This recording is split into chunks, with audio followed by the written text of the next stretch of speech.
지난번에 이성계의 신들린 활솜씨에 대한 이야기를 했었는데요. 오늘은 이성계의 최대 업적 중 하나인 황산대첩에 대한 이야기를 해볼까 합니다. 고려시대 때는 1350년경부터 거의 30년간 엄청난 수의 왜구들이 지속적으로 고려를 쳐들어와 수많은 백성들을 학살하고 약탈을 일삼았죠. 왜구 문제는 고려의 심각한 골칫거리였는데요. 왜구들이 가장 많이 몰려왔을 때 이성계가 황산대첩에서 압도적인 승리를 거두며 왜구를 다 때려잡은 뒤부터 왜구들은 급격하게 몰락했고, 이후로도 과거처럼 고려 전역을 유린하지는 못하는 수준까지 떨어지게 된 왜구 전쟁의 종결판이라 할 수 있습니다. 우왕 때 고려는 왜구의 계속된 침략으로 스트레스는 극에 달해 있던 상태였죠.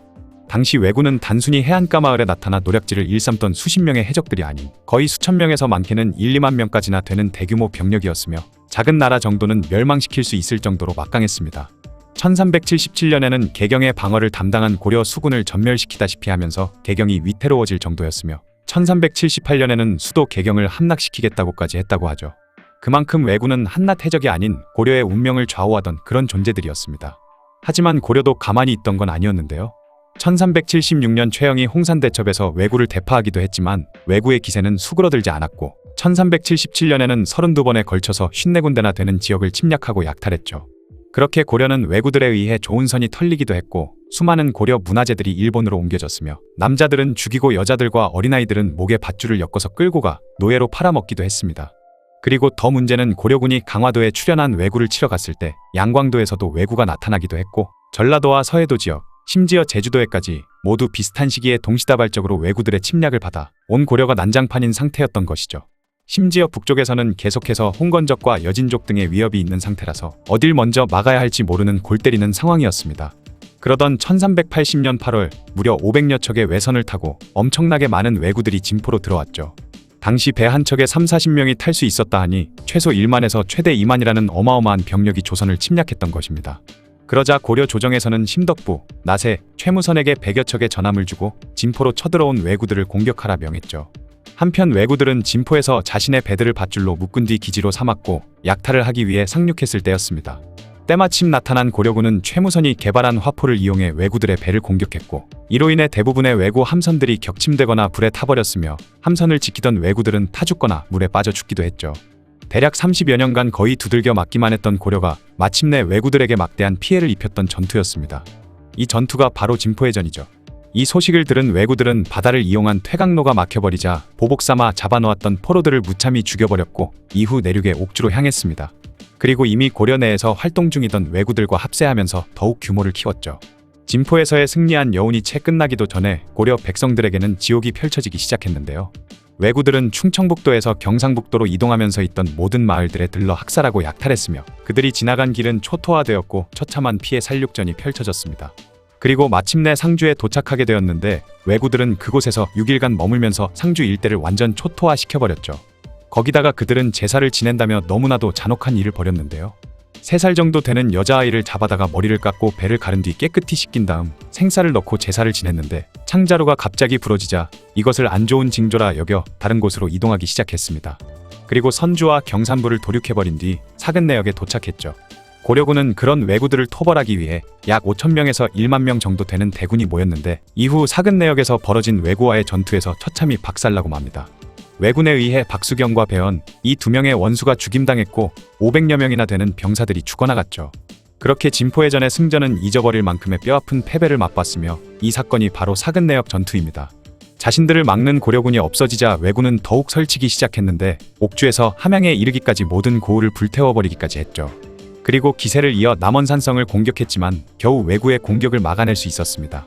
이후 왜구는 인월역이라는 곳에 진을 쳤는데, 이곳은 험준한 산이 사방에 둘러싸여 있어서 방어하기에 유리하고 공격하기엔 어려운 그런 곳이었죠. 그리고 왜구의 수장이던 아기발도는 광주의 금성에서 말을 배불리 먹이고 북으로 치고 올라가겠다 라고 말했는데, 사근내역 전투 이후 왜군의 기세는 하늘을 찌를 듯 했던 것입니다. 만약 고려군이 또다시 패배한다면 수도 개경마저 위태로울 만큼 절체절명의 상황이었던 것이죠. 그런데 이때쯤 드디어 이성계가 남원에 도착하게 되었습니다. 사근내역에서 왜군과의 전투가 있기 전 이미 고려 조정에서는 이성계를 양광 전라 경상 3도 순찰사로 삼아 왜구 토벌군의 지휘를 맡겼던 것이죠. 하지만 이성계가 도착하기도 전에 사근내역에서 참패했다는 소식을 들었으며 이성계의 군대가 이동하는 길목마다 왜군에 의해 처참하게 도륙된 백성들이 여기저기 널려있는 모습에 경악을 금치 못했고, 이를 본 이성계를 비롯한 고려군은 분한 마음에 제대로 먹지도 자지도 못했다고 합니다. 그리고 신속히 이동해 남원에 도착한 이성계는 곧장 공격을 위한 준비에 나섰죠.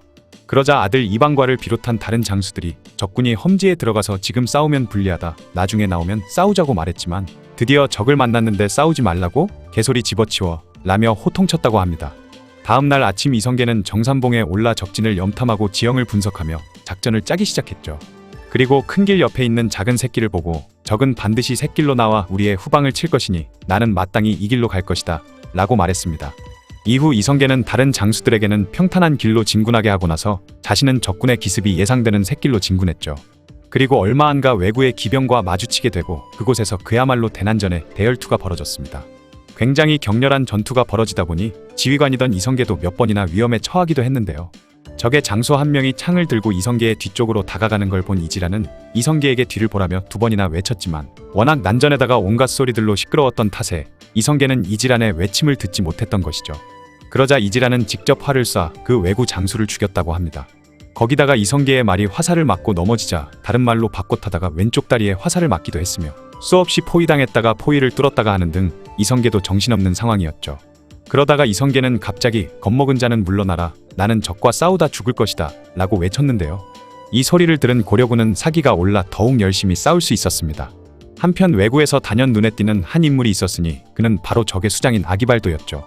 그는 굉장히 용맹한 무사였는데 백마를 탄 채 창을 휘두를 때마다 수많은 고려군이 쓰러지니 나중에 고려군은 겁을 먹고 아기발도가 보이기만 해도 뒤로 물러나기까지 했던 것입니다.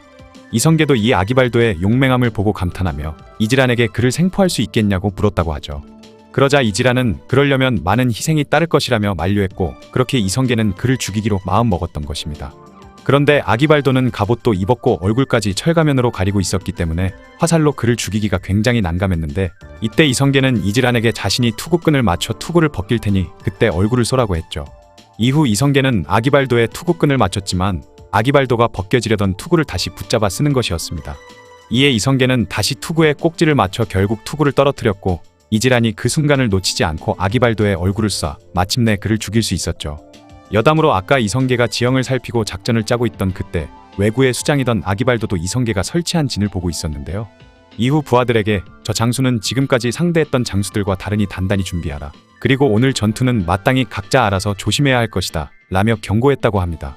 알아서 조심하라던 아기발도가 결국 이성계에 의해 죽임당한 것이죠.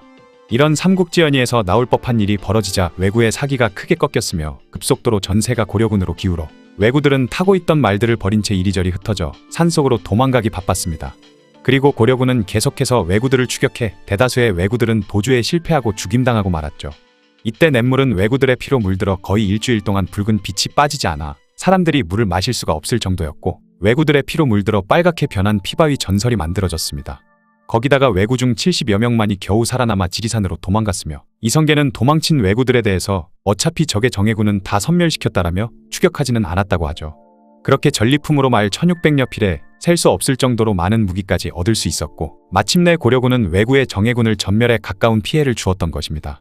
이 전투가 바로 그 유명한 황산대첩이죠. 대승을 거둔 이성계는 위풍당당하게 개경으로 귀환했는데 이때 최영은 이성계를 보면서 눈물을 흘리며 공이 아니라면 나라에서 장차 누구를 믿겠소? 라고 말했다고 합니다. 황산대첩은 지속적으로 침략을 일삼던 왜구들에게 그야말로 치명적인 결정타를 날린 것으로 이후 왜구들이 아예 침입을 안 한 것은 아니었지만 급격하게 몰락해 규모나 빈도면에서 현저하게 감소했으며 이 일로 인해 이성계는 고려의 영웅이 되었고 이후 조선 건국의 초석이 되었던 전투가 되었죠. 지금까지 이성계의 최고 업적 중 하나인 황산대첩에 대한 이야기였습니다.